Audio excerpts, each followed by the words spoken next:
most recent edition of our Doc Talk series today. We have Dr. Lynn Lashbrook, President of Sports Management Worldwide, Doug MacLean, former GM and President of the Columbus Blue Jackets, and then Mike Oak, the current um, GM of the Peterborough Beats in the OHL and Vice President of Operations. Yeah, just a little bit of housekeeping before we get started. Make sure that your mics are muted. We will have time for Q&A later on in this doc talk, but to help with the noise, that'll be great. And please have your cameras on to kind of help with participation so everyone can see your faces. There'll be a little bit of an interview between Lynn, Dr. Lashberg, Doug, and Mike. And then, like I said, later on, we'll go on for some Q&As because we'd love to hear from you guys. So I'd like to present President and Founder of the Sports Management Worldwide, Dr. Lashberg. Nick, thank you very much. And Ike and all the people back in the headquarters back in Portland. Doug, thanks for joining us. Mike, always glad to have you in. Mikhail from Hawaii. We got a whole group here. These Doc Talks are designed to be informative. We have plenty of time for questions. Use that chat room down below to put in where you're from and get to know your neighbors around the world. Yes, we're 30 years old. We have over 30,000 graduates, 164 different countries and growing. All we try to do is get people in the ecosystem, do resume service and a lifetime mentorship, and we're excited to have you in here. We're going to get right to our style and our point here. Doug, I hate to do this to you again. We've done it before, but I love it. To spend about 5 minutes on your bio. Forget LinkedIn. Tell us your story, how you got into hockey. We're lucky to have you, but these stories are inspirational for everybody. I never get tired of it, so I'm sure the new people won't either. So where'd you go to high school, if I may start? Well, I went to high school in Summerside, Prince Edward Island, Canada. And that lasted till grade 10, till I moved to Montreal to play for the Montreal Junior Canadiens and went to school in Montreal. Then I ended up getting traded, went to Ontario and played there for a couple of years and actually quit high school after grade 11 and worked as a carpenter's assistant and a bricklayer's assistant and played hockey at night in junior A in Ontario. And then I went back when my last year junior, I went into the high school and asked if they'd let me into grade 12 on trial, and they did. The principal, I'm ever grateful for that. So I did get my high school. Then from there, I went to St. Louis Blues training camp as a player and was assigned to their farm team in Johnstown, Pennsylvania. I was actually there for a little while early in the season when the movie Slapshot was made. That sums up my hockey career right there. As Dave Hansen said on the radio in Columbus, my son and I were driving around town and Dave was being interviewed and he said, your GM in Columbus could have been in the movie Slapshot, but he wasn't good enough looking to make the grade. So that's my movie career and my hockey career. But anyway, then I went back and did my undergraduate degree in a minor in psychology and history.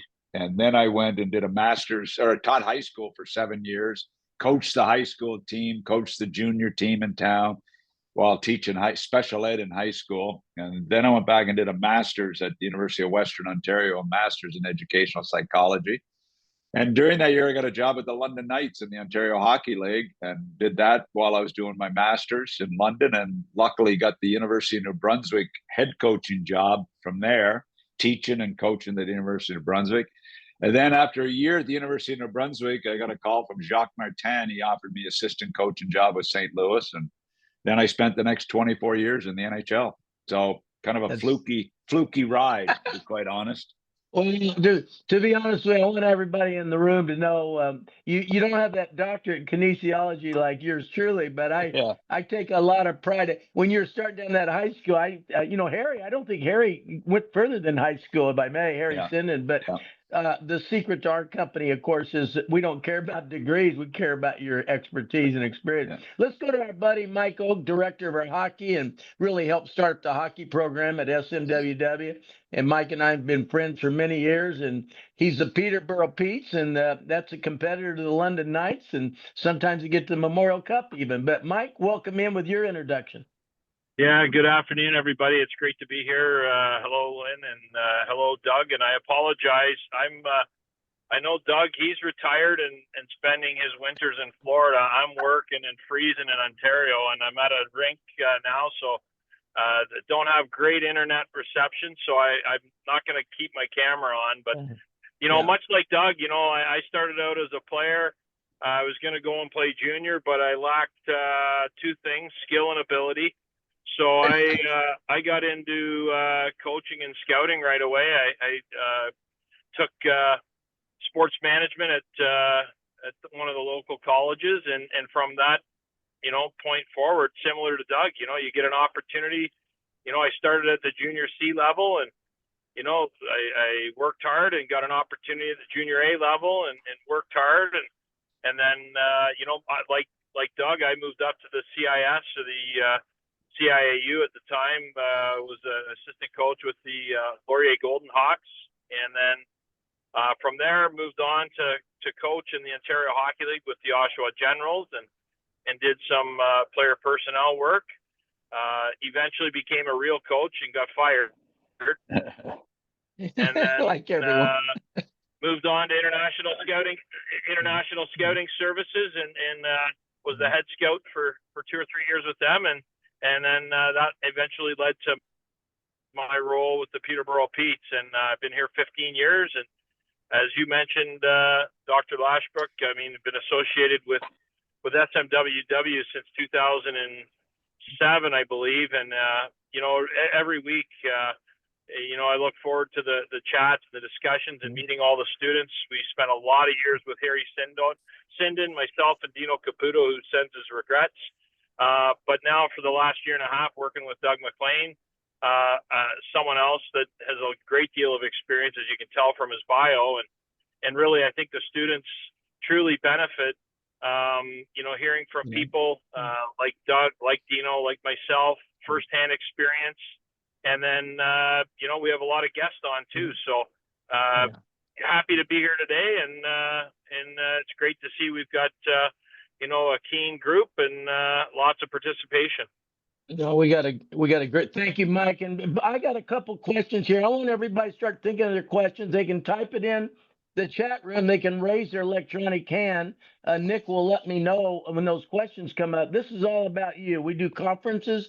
We'll be doing an NHL draft conference. We did the NFL conference. We always believe in questions. And I always say to my students, if you have no questions, you have all the answers. If you have all the answers, why would you come in? My background was 5 years at Alaska Fairbanks. That makes me part Canadian. But we started an exchange program in Russia. The wall went down in Germany. I was involved in getting the University of Alaska Fairbanks in Division I CCHA back then. I had a chance to get in the ecosystem. I've never left it. I love hockey, and I love the hockey opportunities. Doug, back to you. The state of hockey this year, if I may, lots in the NHL. Just give us your view of the projection of what's going on in hockey, and then I'll get Mike's opinion. And I got one other question, and then we'll get right into the questions from the audience. But Doug, your comment of the state of hockey of the NHL. Well, first of all, from a competitive level, it's as good as I've ever seen it. When you've got 10 teams or 15 teams and of the 32 trying to get in the playoffs, and point spread is unbelievable. There's 8 teams fighting for the final 2 playoff spots almost in both conferences. So from a competitive nature, it's never been better. It's a fairly level playing field, although you still have the great teams. The salary cap has leveled out the playing field. So hockey on the ice is in good shape, in my opinion. Off the ice, just think about this. In 2000, the Columbus Blue Jackets started in the NHL, and my owner paid $80 million for the franchise. The last franchise that was started as an expansion franchise was $650 million, Seattle. And I'm hearing that the next expansion, which will probably be within a year's time, is going to be $1.5 billion for a franchise. Yeah. So that's where the game has gone. And from a financial perspective, salary cap's going to make a big jump this year, which is going to be really interesting. And I really believe this is what's going to happen. Right now, there's still teams that aren't cash flowing, which is hard to believe that people would pay $2 million for the Tampa Bay Lightning, and they'll be lucky if they're cash flowing financially. So, the salary cap going up. There's probably half the teams in the league that cannot afford to go to the cap. It's going to be real interesting, and I'm putting a bet on the new CBA that Bettman will go after the players and try to get away from the 50-50 split, that he will try to go to a 52, 48, 53, 47 split with the players. So it's going to be real interesting negotiating. So the league's in good shape. Obviously, the last thing they need is disgruntled players. So I think it'll be interesting to see how this new cap stands out. Great insight. Let's go back to Mike with the ecosystem of the major junior. What's going on there, Mike, in the world of hockey? Well, similar to not unlike the NHL. I mean, it's been good. I mean, the competitive nature of the CHL, which is the premier development league, both the Western Hockey League, the Ontario Hockey League, and the Quebec Major Junior Hockey League, or Quebec Maritime Hockey League now, I guess I should say. The primary feeder system for the NHL. Certainly there's been talk about expansion. I think it's what's unique and what's happened at the NHL level is over the past 20, 25 years, we've expanded into non-traditional hockey markets. Right. And through the expansion, we've introduced the game to a whole new group of players. You think 30 years ago, there weren't the same number of teams in California. There weren't teams in Arizona and Texas. There weren't teams in Las Vegas, and now there are. And so with that expansion, not only did we introduce hockey to new markets from a business standpoint, but we introduced it to a whole new group of potential players. And we're seeing, in the U.S., the top players are no longer coming from Minnesota. They're no longer all coming from New York State, Illinois, New England. They're coming from all over, including Southern California. And so with that, there's more opportunity for the junior level as well. Good stuff. Last question before we go to John and Ryan, your questions. Put your electronic glove on there and raise your hand. Doug, we talked about globalization, and Mike and I were over in Germany, and we're fascinated with the growth. I'm going to go to talent discovery, though. Doug, the impact of the globalization and talent identification, which has been going on for years. Your comment about the growth of the globalization of scouting all over the world for the next hockey player. Your comment on that, and then I'll go to Mike, and then we'll go to your questions. Yeah, it's been happening for a long time. I was fortunate as a young guy in the NHL to end up 5 years with the Detroit Red Wings, and I arrived in Detroit the same day that Sergei Fedorov defected from Russia from the Goodwill Games in Seattle, if you recall. And Detroit were one of the first teams to really start the whole European influx with the Russians and Czechs and we heard of the Russian Five in Detroit. Obviously, it's a movie, but it was they won Stanley Cups because of the European influx. So, and this from a scouting perspective, it's unbelievable how global the scouting situation has become. Not only do you today have a chief European scout along with your chief director of amateur scouting, you have a full staff in Europe. I mean, as a GM, I spent weeks a year in Europe, looking at players with my staff over there. So it's become a very integral part of the game. There's no doubt about that. Is there ever going to be an NHL team in Europe? Probably, but it's still a ways away. It's crazy. Mike, let's go to you. My specific question, and we'll get to all your questions. We got some good questions coming up, and that's what we do every week in these courses is we get a chance to talk. You bring the question, you bring the issues because there's so much going on. Mike, we talked about NIL, transfer portal, major juniors. Give a short version of the impact of what this NCAA NIL is doing for the globalization of recruiting and talent identification. Your comments, Mike, and then we'll go to the questions. Well, it's a longer runway for players' growth and development, both on and off the ice. Yeah. You can play junior now at all levels, and then still have the opportunity to play at college level, whether it be in Canada, whether it be in the United States and the NCAA, and certainly the rule changes that they've implemented allow players to do that on a more widely and freely basis. But it's only going to help the growth and development of the game. And you talk about globalization, and Doug mentioned about the trips over to Europe. Let's also. Are we losing Mike? That's I what think we're scouting. losing. That's Go what ahead, scout. Mike. That's what scouting Yeah. does. You're in areas that your phone doesn't work. Yeah. There you go. I think I'm back now. Am I back? Am I back, guys? Yeah. Go ahead, Mike. Finish Yeah. up, and I'm ready to go to John for his first question. I was just mentioning, talk about globalization, and Doug mentioned about being over in Europe. We can be over in Europe every night now watching games on video. So you don't have to. It's right. Ideal, and Doug knows ideal to get eyeballs and be in the rink. But hey, it's a great option to be able to watch these guys on video. Right.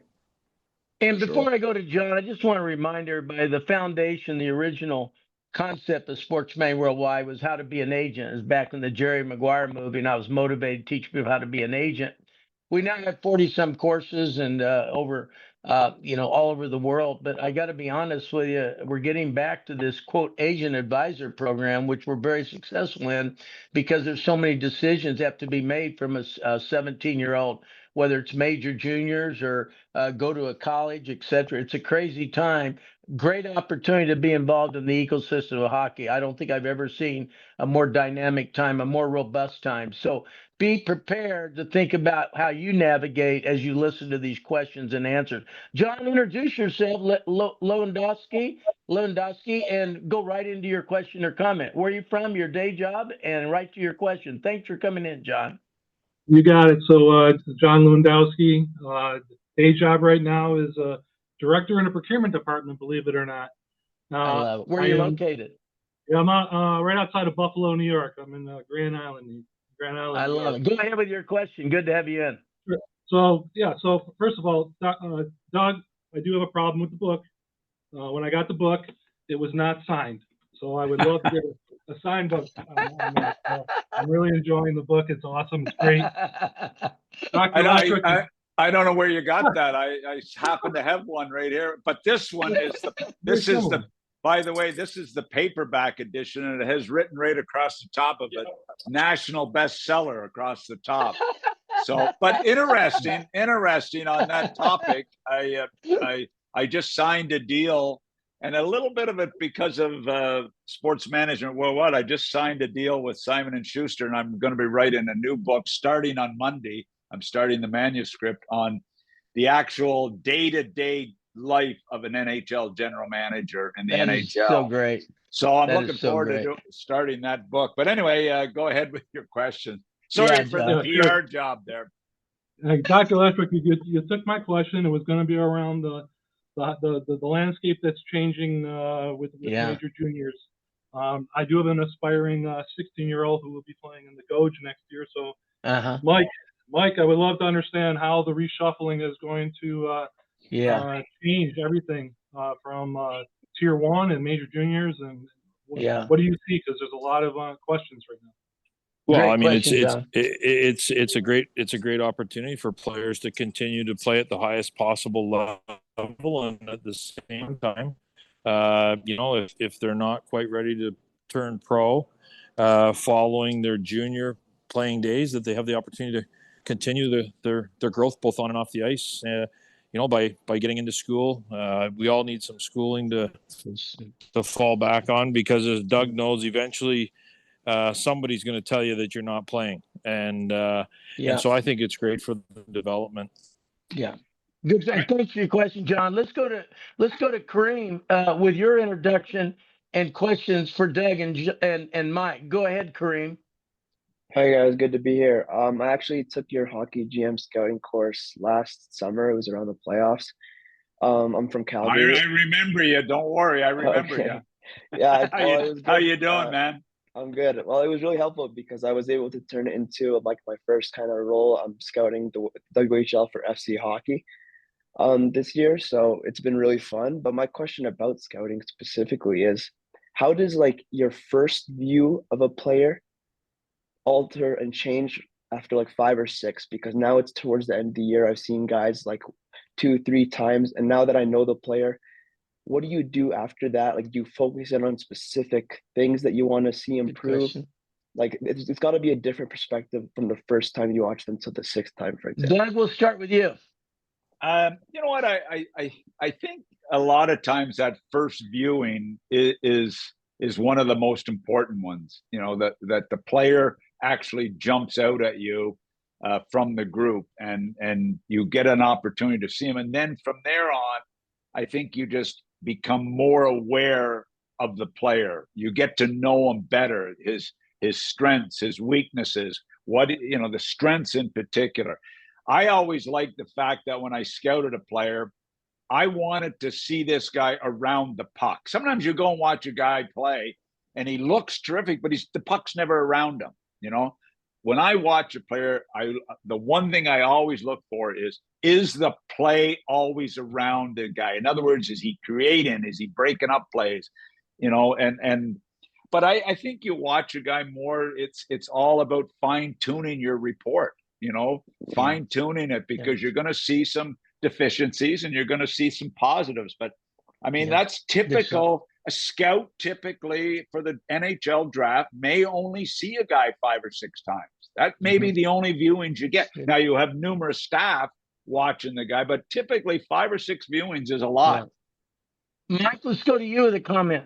Well, you know, I think Doug hit the nail on the head. I mean, when you know, we say there's different phases. The first phase is the identification phase, and those are the guys that jump out at you right away. And then, you know, then eventually you start breaking it down, and you've got this smaller grouping of players that you're starting to look. You're looking at their fine details, you know, the true evaluations, and then you have your meetings, and you get an opportunity to discuss these players as a staff and hear different perspectives. Just because Doug likes one player for a couple of things, I may say, hey, you know what, I don't mind this player, but I just don't see him doing the same things that maybe you see. So it's a lot of collaboration amongst the group, and you know, respect different opinions. Thank you, Mike. Let's go to Haley in Sarnia, Ontario. Hey, Jeff, come on in, please. Hi, Haley? guys. Hi, thanks for coming in. So I'm Haley. I'm from Sarnia, Ontario, and I took both the hockey analytics and the hockey GM and scouting course, and I'm working as a SMWW scout right now. Thank you. The question I had is obviously the trade deadline just happened in the NHL, and the one trade that really fascinated me was the Norris Cousins trade that Ottawa and Buffalo made, because obviously 2 young players. They both signed long-term contracts a few years ago, just didn't quite work out. I was wondering, since you're both GMs, what goes into a decision like that to trade a young guy when you do like that, and to trade them within the division, because you don't see that very often? Yeah, a great question. And it's really a trade that has intrigued me as well. Here's my take on it. Ottawa, number one, want to become a team that's more difficult to play against. And they wanted to make some changes that would help that. Cousins is a big body type guy. He was a tremendous junior player, a 7th overall pick of the draft, I believe. And was a 30-goal scorer early in his career, and, you know, early in a young career already. And then has struggled partly because of Buffalo struggling. Norris, interesting guy, 20 plus goals already. He's a potential star. Major injury problems, especially shoulder problems, and that would make me real nervous as a GM. You know, he's no denying he's a great player. Here's the other interesting thing about this trade. You want to change your culture. You want to change your dressing room. Tkachuk and Norris were best of friends. best of friends. And you saw an emotional Kachuk when Norris was traded. I really believe Ottawa wanted to separate those two guys and change the chemistry in their room. I really believe that. Cousins, Buffalo were disappointed in the way he's performed. Buffalo have so many internal problems with lack of experienced veterans to mentor their kids.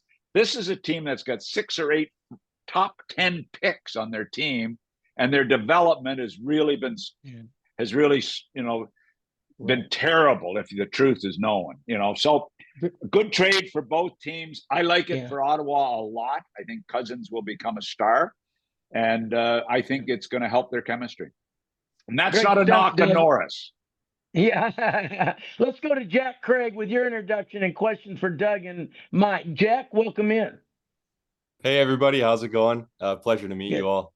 I'm you. Jack. I'm from Abbotsford, British Columbia, Canada, repping the Abbey Canucks. My question is for you, Doug, I guess for everybody to answer, but specifically, Doug, you were talking about the CBA and the agreement with, right now that it's 50-50. Something I found really interesting is that the escrow this year is scheduled to be paid back to the players, which hasn't happened in a number of years. And it was interesting that you mentioned something about like 52-48. Elaborate more on that, please. Well, here's what's going to happen is, and you just said it, the escrow. The escrow is going to flip in favor of the players by millions of dollars. That's going to be the big issue. We always took escrow off the players' checks. I think it was I'm not sure what we took off. Was it an 8% paycheck that came off, 10%, 12%, whatever it happened to be? That's on top of tax, right? That's on top of tax. And now I'm being told that it's going to swing the other way towards the players. So that is going to be a major challenge, for the NHL. And that's why I think we're going to see, and I'm not saying it's going to happen, but the more I think about it, I think Bettman will try to get a change from a 50-50 split. So that, and it won't be easy. But the main reason is because the escrow is going to flip towards the players. Right. In other words, they're going to be owed millions of dollars as a group, potentially. Great question, great insight. Let's go to Dev Karna with your introduction and question for Doug and Mike. Dev? Hey, Doug. Hey, Mike. Hey, bud. Dev from Los Angeles. You know me. I know you. By the way, I'm going to make a prediction right now for you. What's that? LA Kings will probably play Edmonton in the first round. I agree with that. And I think LA wins. And I'm predicting LA will win the series. After I watched Edmonton play last night, I'm predicting LA will win the series. Yeah, they smoked the Caps last night too. I know they did. Okay, Deb, back to your question. We're waiting. Well, my question is completely it's about Hockey Canada. They haven't been doing really well in the World Juniors lately. And I was just wondering if there's going to be a shakeup in their development model. Let's go to Mike first and then Doug. Mike, go ahead. You know what? There's ebbs and flows. You got to remember, Hockey Canada and Canadian hockey is what everybody's been chasing for decades. I hear people talk about the U.S. National Development Program, and I think I saw somebody, type that in. Are we going to go to a model like that? I don't see that.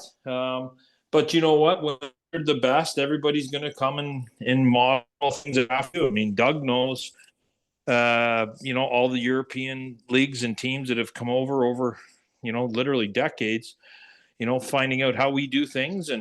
And so, as they become, more comfortable with their development models and utilizing some of the knowledge that we've helped assist and grow. And we're seeing it in the women's game now, same thing. So, for sure, we have to take a look and say, hey, okay, now how are we going to get back up to being just a little bit better than everybody else?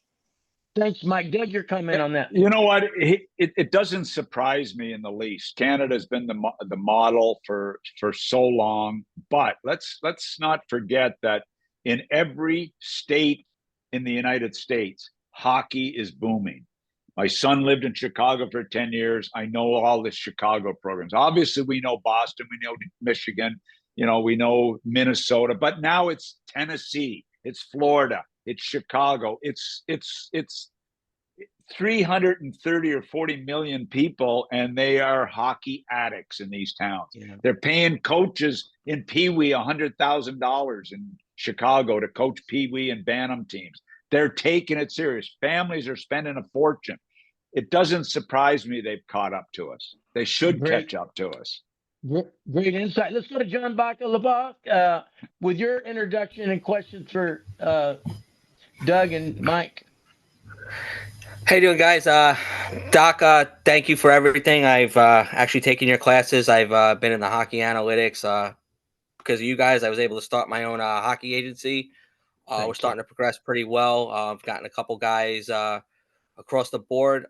My question goes to Doc, Mike, Doug. I'm trying to get scouts to help grow this business, and it's been really challenging. And just to your point, what you were saying, Doug, there are players everywhere.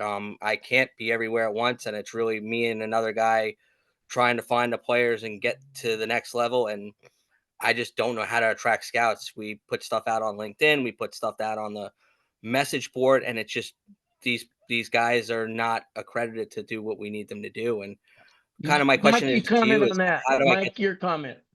Mike, comment. I think one of the things you have to consider is you yourself have to be out at the rinks.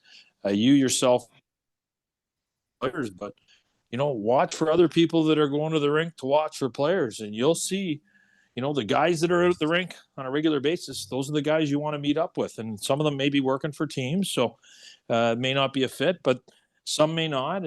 And some people that are working for teams may have some friends or associates. Here's somebody you should check into. And that's how you start to build out your personal network.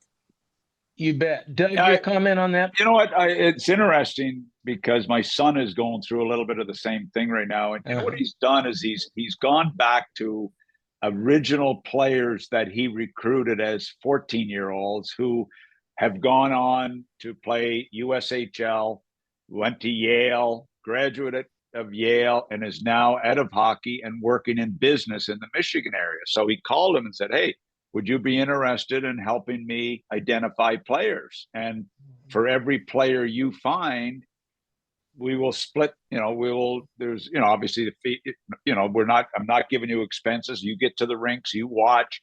And as you get players, and as we get, we become their advisors, we can work out a financial situation. So, there's lots of young guys that are desperately looking to get in the game. And I think you just have to find the right guys. Thank you, I appreciate that, guys. Thank you. Let's go to Alex Bromwich with your introduction and question or comments. Alex, welcome in. Hey, Doc. Hey, Doug. Hey, Mike. So my name's Alex. I live in Edmonton, Alberta. And Doug, I agree with you. I think if we get the Kings first round, we're going to get bounced. Because, hey, third time's a charm, right? Yeah, exactly. So I was at the Vegas conference and went to the draft and everything. My day job, I work for a utility company as a sewer inspector. That's by day, but by night, I'm a GM for a junior B team here in town. And Doug, you and I, we've chatted. I took over a team that was 1-37 this year, 14-23-1, got to the playoffs for the first time in 5 years, and almost pulled off an incredible upset in the first round of playoffs. Did you fire your coach yet? Yeah, did it. Okay. I've never fired anybody, and that was the worst. It sucked. We had discussions about going through that process. Yeah, and thank you for your insight on that. That was huge. So my question is, when it comes to like sponsorships, I'm trying to just drive a little bit of money in sponsorships towards the team. I took over the team's Instagram account and was able to help generate over 150,000 views over the season. So what's a good way for like a junior team to get sponsorships? market is so saturated. Yeah, let's go to Mike. Let's go to Mike first, because Mike's right in the trenches there. And I will share with you our NIL course that Greg Lynn's teaching. There's so much going on in NIL, even though it's a U.S. based model, it's applicable all over the world. And Mike's been in that ecosystem for a long time. Mike, your first comments, and then Doug's comments. Well, I think one of the benefits of a local junior team is the fact that the players can, be out and they're accessible. They can get in the community. And I think that sponsors and advertisers, one of the things that would attract them is the fact that they know the impact they're having on the growth and development of these young players. And in some cases, that's where different corporate partners want to spend money. I know we've got a group of partners that are involved in a chapel program for our team, and they really don't even want recognition. What they do want to do is they want to provide some money so that our chaplains can make sure that once a month they're able to take the whole team out as a group and know that they're making an impact on the players, and so that down the road, whether it be as players or off the ice as members of their community, they're going to be valued people within the community. So, I mean, I think there's no shortage, and if you can show the corporate people, what you're doing to the benefit of the players and to the benefit of the community, you'll find people that will want to become part of it. Right. You Doug, know what? you want to add to that before I go next caller? When we started in Columbus, we had to find corporate partners, and hockey was new in Columbus. Yeah, of course. And you know what? I remember dealing with Pepsi and dealing with Bud Light and dealing with General Motors and all $1 million sponsor deals, and the whole gist of it was that our team is going to help you because of the reputation we're going to develop as a franchise in this town.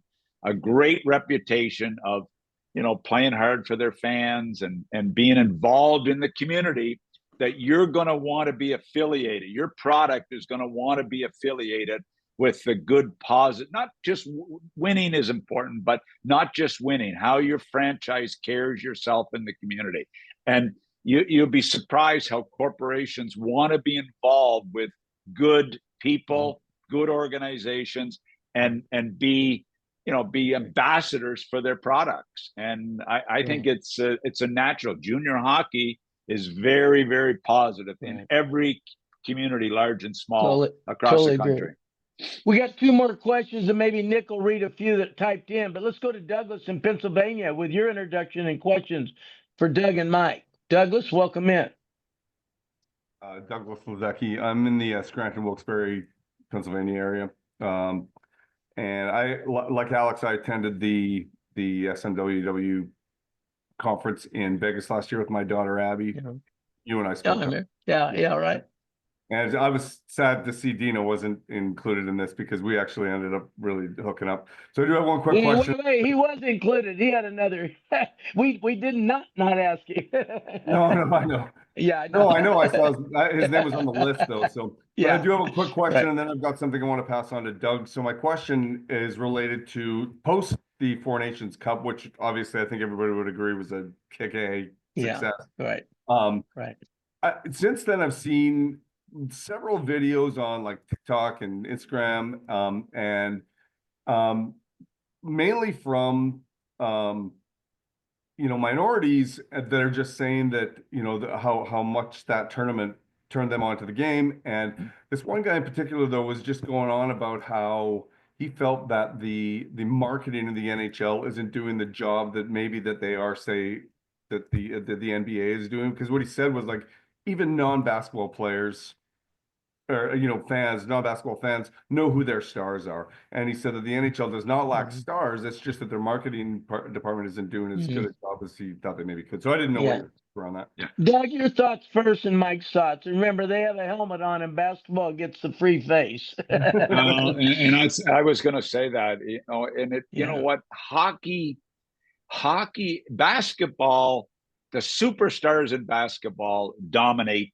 the game. Right. You know, they dominate the game, and they're on the floor the entire time, or not the entire time, but most of the for the time. most part, they are. And with the NHL, it's harder to be the superstar. We have McDavid, and we have, you know, I was talking to somebody this morning. They watched Pittsburgh play last night, and they said, "Oh my God, Sid Crosby is still a superstar, and not only a superstar, but yet, you know, Sid Crosby can walk around certain cities and nobody has a clue who he is. Yeah, you're right. It's unbelievable.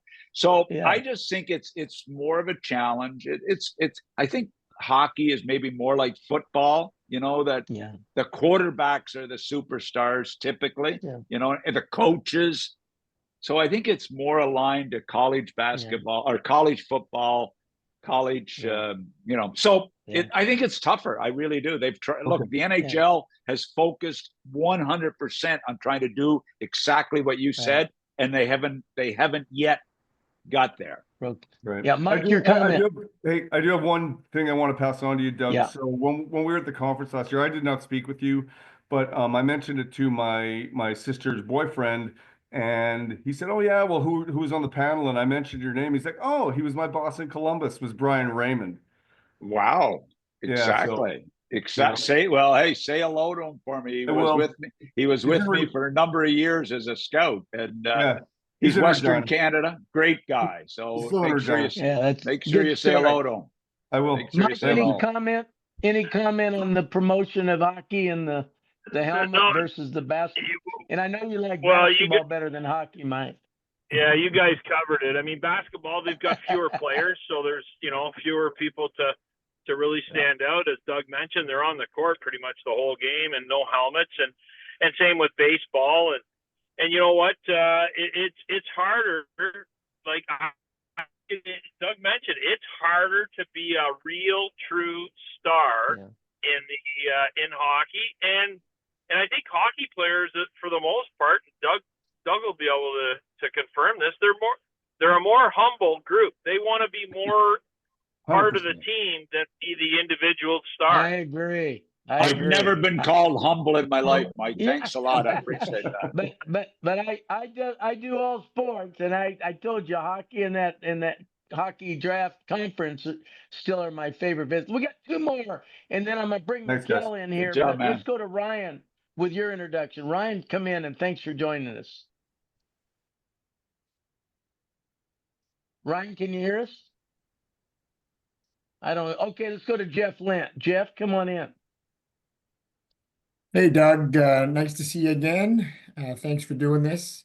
I saw your segment one-on-one with Bruce Garriock there, talking about the Ottawa Senators and specifically the trade with Norris and Cousins. And I agreed with you on your points, but I wanted to turn that a little bit into how teams are constructed. If Ottawa looks like they're going to make the playoffs, hopefully, unless they fall apart here in the next few games. But if things were to proceed right now, they'd be playing the Florida Panthers, which would be fantastic from an NHL perspective to see the Tkachuk brothers face each other. But construction of the team, and I really believe that Norris was traded because of the compete factor, right? The shoulders. Really, they needed guys that are willing, committed, to want to go in the corners. Nick Cousins was a good candidate because he has a gritty side, and so that I think was the big differentiator between the two. So I wanted to understand: does Ottawa even have a chance against Florida? And how are those two teams constructed, in your opinion? You know, Steve Stales is doing a lot of stuff to try to make the team grittier and to try to play the game the right way. What are your thoughts on that? They're sort of a little different. Ottawa are more of a skill group, a finesse group, and they're trying to move into a more determined group and a team that's tougher to play against. Florida is already there. Florida is a talent group. A lot of high picks that have come from, you know, Reinhardt from Buffalo, top 3 pick, Tkachuk, you know, they've brought them in. The number of first round picks they acquired is unbelievable. And so they're at a different level. Their compete level is there already. Their talent is there. And they've got Bobrovsky. And they've got a team that's really tough to play against. That's what every team in the league is trying to emulate right now. How do we make our team tougher to play against? So Ottawa, I would not want to see Ottawa play them in the first round like you. I would love to see an Ottawa-Toronto first round. And I'll tell you what, I would not want to play Ottawa. I would not, if I'm Toronto, I would not want to play Ottawa in the first round. Ottawa's a good team, and it's all about Ulmer. It's all about Ulmer. Yeah. And with Toronto, it's all about Wall and Stolars. Are they going to be able to get it done? So it'll be an interesting series, but I like what's going on in Ottawa. I do. Doug, thank you for that. Hang in there a second. I'm going to go back to Mike, and then I want Doug's final comments here before Mikhail comes in. I want everybody to know this is what we do every week in all our courses. It's Q&A. All our faculty are industry leaders. They're in the trenches every day. Our ecosystem, resume service. We're just interested in helping you get in the ecosystem and work in hockey. That's our goal. Mike, you've been involved day one. How do you explain the experience if they took a course from you without just tell me how you describe what goes on in 8 weeks with you and Dino and Doug. Well, I think one of the things that's key is there's a few key things, but one, you get an opportunity to hear about the fundamentals of the hockey business, both on and off the ice. You know, you look at the content that is covered over the 8 weeks, everything from the business, the history, CBA, the role of agents, scouting, the role of a GM, and preparing for a draft. So all of those different areas are covered during the 8 weeks. You get a chance to hear from industry leaders, as you mentioned, like Doug. Dino's got years of experience and the experience that I have, as well as some of the guests that we bring on board. And then one of the key elements is the informational interview, where you're required to reach out to people within the hockey industry to find out more about their particular roles, their experience, their background. How did they get into the industry? And then it sets you up nice to get your foot in the door at a level that you're suited for and qualified for. And just like players, I mean, you have to start at the appropriate level, and you do a good job. You work your way up, another opportunity will come forward. But at the end of the day, like anything, it's going to take a lot of work, effort, and commitment. You know, Doug, I remember when we came to you and you didn't know much about us, and we knew a lot about you, and we're very excited about this next book, if I may, but we're so lucky to have you. Your comments, you tell your next door neighbor about what happens in a class with Doug in 8 weeks. What do you hope to accomplish with your students? Well, look, I think the one thing I would like to stress is that, you know, getting into the hockey business is really challenging and really tough, but it's certainly not impossible. I mean, I was, you know, 3/4 of the students in the class are no different than I was but you know, you have to find a way to get in. Whether, you know, I started coaching Bantam hockey and went to high school hockey and went to junior hockey and went to college hockey and then got to the NHL. And I was one of the lucky ones, but it is possible. And I think that's the point I make is to the students is tell them the way it is and tell them what really happens, but also encourage them to be in rinks. The only way to get jobs is to be in rinks and meet people and impress people with your effort, with your work, and sell them that you've got knowledge, sell them that you're loyal, you know, all the things that you do to get a regular job. But, you know, so I think it's an opportunity. I love it because I get to talk hockey for an hour every night, and I am blown away by the quality of the groups that Mike and I and Dino have, the quality, the knowledge that people have. And I love to talk to aspiring hockey people that, you know, want to end up doing what I did for my whole, basically my entire career. We got 2 more questions, and I will share to you, Doug and Mike. It's all designed as an ecosystem. Because you didn't play the game, your dad doesn't own a team, doesn't mean you can't work in hockey. And both of you demonstrated that through the Rolodex and the information interviews. Let's go to Alexander with your introduction, and then we'll go to Ryan, and then I'll bring Mikhail in. But Alexander, go ahead. Hi there, everyone. First of all, thank you guys so much for putting this together. It's been awesome so far. So my name is Alexander, Alex for short. Thankfully, Sasha Barkov exists, so people finally in the hockey world know how to pronounce my name. Based from Vancouver, currently living out in Boston, studying at Boston College, trying to work in hockey. We've been discussing kind of from flashes here in this conversation several times the Buffalo Sabres, some inefficiencies, lack thereof, whether it's development, winning culture. Right. One thing that immediately came to my mind was kind of after the 2011 Cup Finals, being unfortunately a Canucks fan, how everything turned for the worse for the Vancouver Canucks, whereas for the Boston Bruins, that winning culture endured. And, you know, say what you will about this season and kind of the partial teardown that they've had, they're still going to reestablish their winning culture, hopefully within 2 to 3 years, and open another period of contention. Whereas with the Canucks, the culture's kind of disappeared, not come back. Looking into it a little bit deeper, I was looking at like kind of the AHL numbers and seeing that the Canucks' affiliates over the years haven't been as successful compared to, let's say, the Bruins, the Dallas Stars' affiliate, even the affiliate down at Hershey with the Capitals and what they've recently done. So this was more of a question for Doug, given your experience as a GM and also just kind of reflecting now since you're a little bit removed from your time with the Blue Jackets and the Syracuse Crunch organizations. How valuable do you think it is having a good AHL affiliate to create a winning culture for your prospects? You know what? As you develop? It's funny, you mentioned Vancouver. I watched Vancouver play the other night, and I did a little exercise during the game. And I looked at, and I'm not trying to be a Trump-like person here, okay? I'm trying not to be a but no politics, Doug. No. the Vancouver Canucks in their game the other night had one Canadian dressed in that game.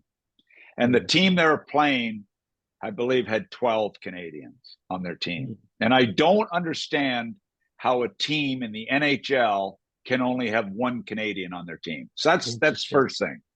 Second is the AHL Development League is I think it's a great model. I was with Syracuse for 7-8 years when I was in Columbus.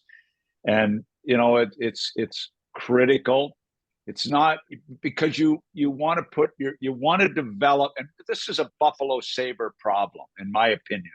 I told you they've got, I don't know how many guys, 10 guys that were taken in the top 6 and have not really developed the way they should have. Eichel is gone, you know, on and on and on.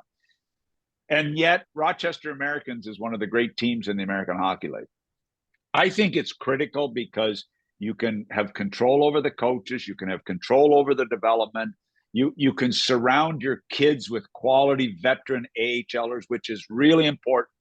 Not only is it important in the American League, but it's important with your NHL team. And Buffalo have never been able to figure out the quality veterans to go with their kids in the NHL.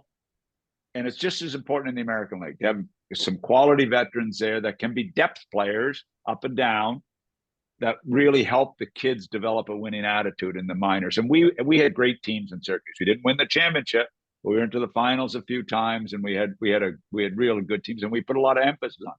I think the American League model is terrific. I really do. Good stuff. Let's go to Ryan with the final question, and I'll bring McKelly in. Ryan? Hello, how are you? How are you guys? Good. Good, thanks. So like right now, like I'm just wondering, like, what advice would you give to like yourselves, like when you were younger and you were like aspiring to like work in the sport of like hockey? Like, what advice would you give to yourself, like as well, that and is something I really want to pursue? Besides taking an SMWW course that wasn't around when Doug was a kid, so go. You know, and the internet wasn't around.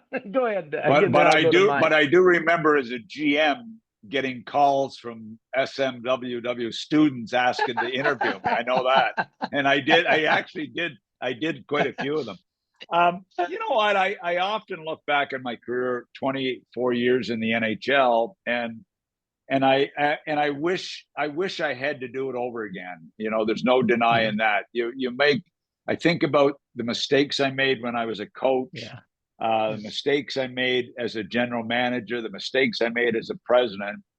And, you know, I did have 24 years, but I probably could have had 35 years if I would have done things differently, you know? And I think what the biggest challenge of all the jobs, especially when you're near at the top level as a GM, president, or whatever, is the dealing with pressure.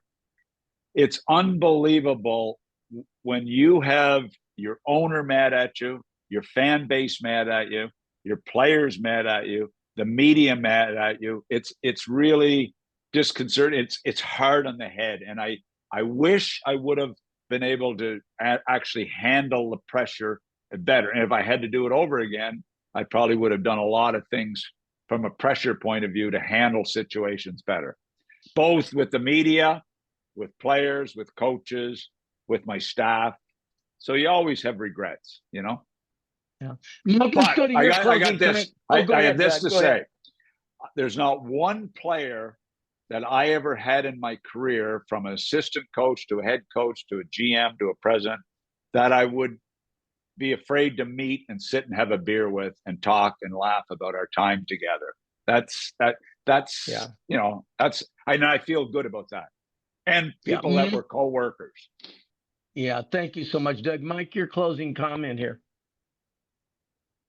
Well, Doug, Doug hit the nail on the head. You know, earlier, you got to be out at the rinks. You have to be willing to put the work in, and don't think that opportunities are just going to be handed to you. I mean, you gotta show what separates you from the literally thousands of other individuals that want to work in the hockey industry. And to say, and I've heard it in the past, well, I'm passionate. Well, you know what? There's 30,000 passionate people that are all looking to, do the same things you do. So, educate yourself, become familiar in a lot of different areas.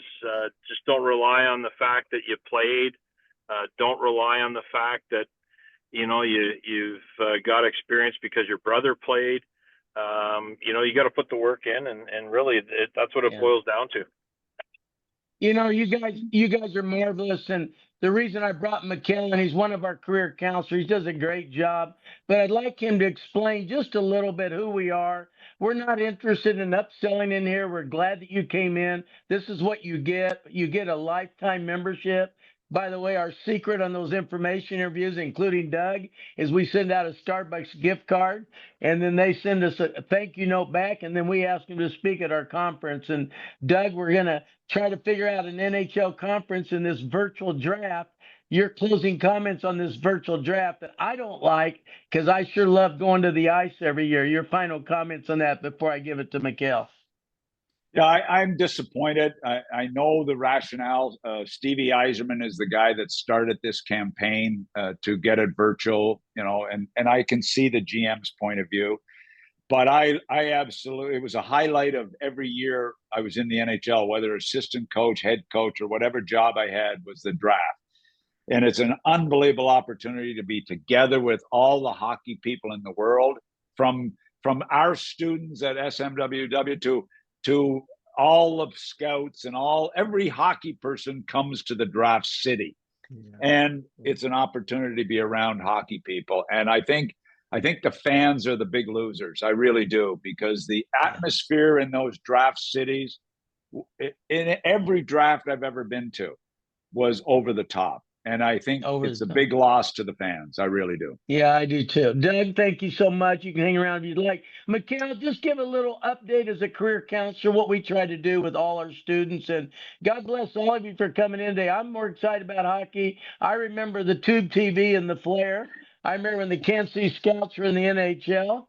And I think hockey is on a renaissance like I've never witnessed before. MacLean? Yeah, Doug, real quick, I wholeheartedly agree with you with the draft being virtual right now. Major League Soccer, I'm a soccer guy, and they got rid of the actual draft in person after 2017, and the fans are absolutely the losers at this point in this one. It's a shame. And plus, our events, our venues, going to the draft, it just makes it so much more. The experience is much better in the fan base. So it's a shame. Yeah. Okay, guys. Well, thank you for being all here. I'm Mikhail Suji, calling from sunny Hawaii. Today is sunny, actually. Believe it or not, we have a hockey league here. So there's that. Can I get a coaching job there by any chance? Yeah, you can. Yeah, you can. So we have our ice ring called Ice Palace, and we used to take our kids there for their birthday party. So it's been really fun. Anyway, real quick, so a little bit about Sports Management World and me being in not only being the director of soccer operations and here in Hawaii, but also sports career advisor and counselor. I also teach majority of the soccer courses. So I've, Doug, I know how valuable you are to the students who have if they haven't already have taken a course with you as well. And some of you guys already have expressed the value that taking a course with us, such with Doug and Mike, what that bring to the table for you guys. And a lot of times when we have students, they literally just graduate with a 4-year degree in sports management, and they come back after an 8-week course with us. They say, you know what, Mikhail, or SMW, we will learn so much more over the past 8 weeks than what we've done over the past 4 years. And it's not so much to talk down on a 4-year degree, because you're going to need it. They just don't teach you over the 4 years what Doug and Mike, have actually done the day-to-day operations of their jobs for their entire lives. So there's a big, there is a disconnect between that and actual the practical stuff of it. So, and we help you, get into that rhythm. And obviously with guys like Doug, and Mike, having combined decades of experience, it's just a lot more attractive for hockey leagues to have a look at your resume, or to answer some of your calls, or to answer our calls when we help you guys get your foot in the door into a hockey team in a hockey league. So that's really what we're about, and really getting you accustomed, but also gain more knowledge. And like Mike said earlier, educate yourself, right? We don't know what we don't know. So that's what we are really our difference maker within this, within the realm of sports education. So, so yeah, if you guys do have any questions for me, we do also have like NIL in NCAA is becoming huge right now. And also sports marketing, right? One of you guys had a question about, how do I market my team in a level where, we can get more eyeballs, or where we can create, where can we make ourselves more attractive to the market and obtain more sponsorship? So, those are the courses that we teach. We have experts, industry experts, who are teaching you guys those things that we lack of. Mikhail, let me add one thing. I do a worldwide chat every Sunday, lifetime, not just the 8-week course. I have no desire but to grow. If we help you grow, we grow our company. We're sincere. We love that you came in today. Some of you are SMWW students, some of you are new. If you fill out an application free of charge, we'll click you more information. Don't do it because we want you to do it. Do it because you want to really invest in yourself. And that's why we're here. Does anybody have any questions they want to ask Mikhail? Or type? Anybody want to raise their hand? We won't keep you that much longer. Well, one thing I would like to add is we will have one of our career conference. We'll get in touch with you within the next couple of days, especially if you have attended this doc talk. But if you guys are also interested in furthering your education and getting a master's or a doctorate, we do have a partnership with our CUC program with Concordia University in Chicago and Fort Hays State, which is Dr. Lashbrook's alma mater, and Nick Nurse, who's now an NBA coach. So there's that as well. So it's not so we do it all. Just one comment on, it's funny. There hardly is a week goes by that I don't get an email or a text from one of the students from the class, and I'm, letting me know that they've got a job with a junior B team, a junior A team. I had one the other day from a student that was with us. He's right now interviewing with both Dallas and the New York Islanders, and he's sending scouting reports to the teams, and he's working with the assistant GM, hockey ops people. So, it's not easy to get your foot in the door, but I'm just thrilled. And look, if you get a job with a junior B team or a Bantam hockey team, it doesn't matter. It gets your foot in the door.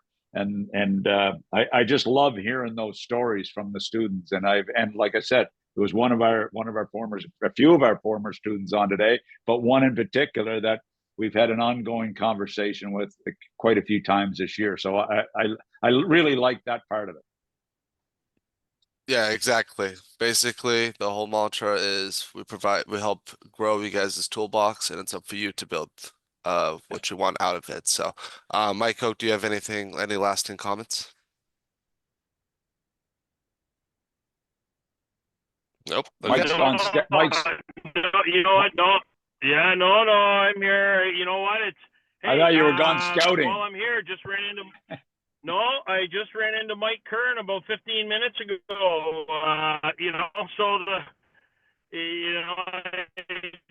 I told him, hey, we got to get you on here too. So he's beating me to all the good players. I like it. I like it. Do you have anything? Great, and hopefully everybody's found the benefit of joining. And you know what? Again, Doug mentioned, I mentioned, if you're looking to get your foot in the door, the answers are by, you got to be in the rinks. Yeah, that's for sure. Do we have any further questions? If not, then Nick, would you like to close things out here? Yeah. Thank you guys for joining. We appreciate it. We'll have to do more events of this sort to help you guys network, help you guys gain information, because we want you guys to be able to advance you guys' careers in any way you can. And thank you, Doug and Mike, for spending time coming in and speaking with all these people and giving you guys this invaluable information. But all right. Well, thank you guys for coming. I hope you guys have a and then one more thing, guys. We do have our hockey career conference that's coming up in the summer. It's going to be in LA this year. So if you guys want to network, some of you guys already have been to some of our conferences. The registration is already open, isn't it? Or no? Yeah, and we'll just we're finalizing logistic details, and like I said, we'll be coming out with that here very shortly. Yeah, so hopefully we'll see you guys all there. All right, thank you guys. Have a great start to the weekend. Thank you. Take care, everybody.